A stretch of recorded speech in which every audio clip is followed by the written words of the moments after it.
Okay, so here we are, lesson 2.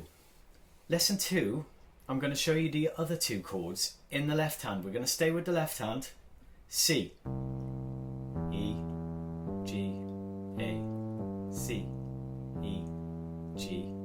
Same fingers, little finger, middle finger, pointing finger, thumb. This is easy. This is easy. You've done this already yesterday, I know you have. And then D, D, F sharp, A, B, and D, F sharp, A, B, and D, F sharp. So again, each one of those, you could probably do another 3 to 5 minutes on each one of those. There's no harm in doing more of this. As I say, the left hand has to be really good and solid. So put the 3-minute timer on for the C, a 3-minute timer on for the D. Now the next bit is the tricky bit.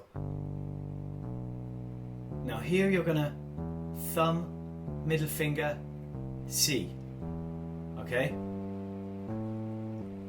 But you don't even need to do that much. The trick is to practice the little bit that's going to be different, like this bit.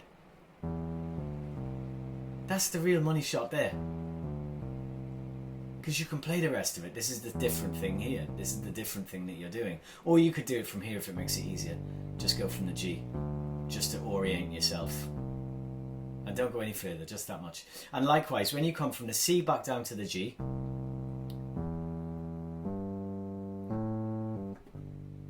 that's tricky, that one. You're going to have to spend a bit extra time on that, I think. And again, likewise with that one, you don't need to necessarily do the whole thing. You could just do this bit. Again, 3 to 5 minutes on the phone. Or whatever device you could put a timer on, an egg timer or whatever. And just to keep it, just keeps you honest, I think, the time.